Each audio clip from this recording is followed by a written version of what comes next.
Welcome to today's stretch and flow. We'll be focusing on hip. So if I find my chair behind me, what I'm going to ask you to do from a seated position. So we're going to start by bringing one knee up and in toward our chest. So find that spot where you can kind of lean back if you can. You can also do this lying down, even on your sofa. So we're flexing the hip flexor, which is if you were to put your hands inside your pants pocket, you're feeling the hip flexor there against the palm of your hand. So we're just trying to hold this flex position, which is where the knee's in toward our chest, and you can hold it in front of the knee or even behind your thigh. We're trying to contract this area. That way we get some blood flow so that when we stretch it out, we're sending those nutrients to those muscles. So what we're going to do next, so that knee that was just in, we're going to straighten it. So I'm going to ask you to basically kind of get in this modified lunge so we can kind of straddle a chair here. Now, if you need to modify this based on your current environment, you can do this standing, but basically that knee that was just in toward us, we're going to straighten it behind us. But we want to maintain a somewhat upright torso. We have kind of one knee bent, almost like this hovering lunge here. And then the key is getting this leg as far behind us as we comfortably can. So without pain. So we're stretching out that hip flexor. Then just maintaining your torso upright. Back is tall. Head and neck are neutral. And then we'll switch to the other side. So from that seated position once again, we're going to bend the other knee in toward us this time. So I'm kind of just leaning back slightly. So we're hugging it in, either from your shin, behind your thigh. In some cases, you could even use a towel to just have it pulled in. And you're just pulling in to the point of comfort. So meaning there's no pain, but you definitely feel the hip flexor, which is your upper thigh and front, tightening and contracting, holding that contraction, so that when we let it come out after squeezing, we're sending that blood flow to the hip, which we are going to stretch right now. So that knee that was just in, you're going to have it behind you, straddling the other leg up. So see how we're trying to get our leg far behind us. Torso is upright here, especially around this area. You're trying to create that length. You're there. So just relax the arms wherever you want. There you go. Head and neck neutral, back is tall. And if it's too much, just kind of ease up a little bit. You can even bend the back knee slightly if you want.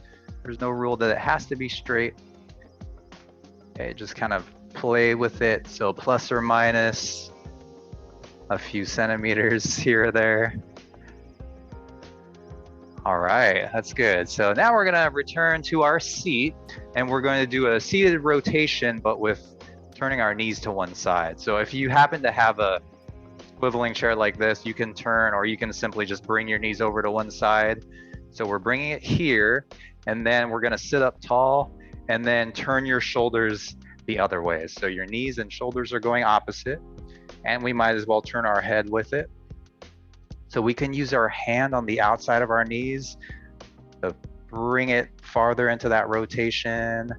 Not too far, but just enough where you feel it all along the side, and then up to your spine and torso, head and neck. All right, switching over to the other side. So bringing your knees both to the other side and then turning your shoulder and head away. More mobile, you can keep your hips, the less back pain you'll experience. I know that seems counterintuitive because if you're having back pain, you would think you just need to stretch your back, but remember everything's connected. So from hip, spine, all the way up to your head and neck, and just works that way throughout the body. So the better our hips are, less back pain we experience. Okay, and then on this position, just want to let you know, you can even kind of play with it, see if you can straighten the legs, if that adds anything. If not, just keep it bent. And then we're gonna come down to the floor and do more of a standing lunge. So Again, you can hold on with your hands still. So this time we're gonna do that split position, but we're gonna emphasize that forward knee bend. So really go forward into it, which is going to add quadriceps. So top of the thigh or front of the thigh, close to your knee. So kind of lunging forward. Your feet are comfortable width apart. You're not trying to tightrope it. All right, and watch this. So from that position, we're gonna take this back leg and definitely hold on. We're gonna bend the knee, and you can, if you want, you can grab the ankle if you're able to. If not, just kind of work that knee bend. You're gonna feel the glute working by holding it free there. And if you have something nearby, you can even keep that back knee onto something. Just trying to get that knee bent position. All right, switching legs. So now lunging the other knee forward. We're gonna start with that. So that forward lunge. And on this, the back knee doesn't have to be straight. We're just trying to emphasize that forward knee bend. So toward your toes, and then we're gonna get into the back knee bend. So up here, grab it if you're able to, but if not, just keep that knee bent position as you extend the hip, which is really gonna contract the glute. Stretch out the hip all the way down to, your quad toward your knee. So top to bottom of your thigh. All right, give that a good shake out. Kind of a balancing act to stand on that leg. So we're gonna return to our chair. We're gonna get into a figure 4. The first thing I want you to try is first crossing with the knee out. 2 ways to do this. You can hug it in toward you, everything in, kind of like when we did the knee hug. If that seems like too much, you can simply fold forward. So you'll feel this around to your glute, so right behind you. And as you can see, I chose this version, just less resistance, kind of just using our body weight to lean down into it. And it's a favorite. It ain't broke, don't break it.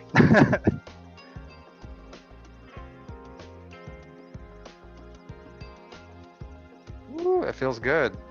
And then on this position, you can even kind of turn like your torso, kind of go in different directions, see where you can pinpoint it. We're trying to really feel it around the glute. All right, so that figure 4 on the other side, knee out. Again, you can either hug it in, or if you just prefer, lean down, folding from the hip. Here you go. Right, so here's that front view. Knee is wide, leaning forward. You might not even have to lean forward much, if at all, to feel it.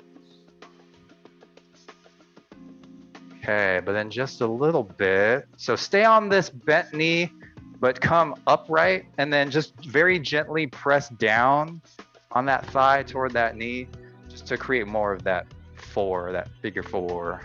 There you go. The outer hip and glute. If anything begins to cramp or you're losing blood flow, feels numb, just shake it out, come back into it. Actually, we're gonna switch legs now. All right, so you're here. So all we're doing, staying upright, gently press down on that knee. Basically, we're trying to bring our lower leg kind of in that horizontal line. There you go.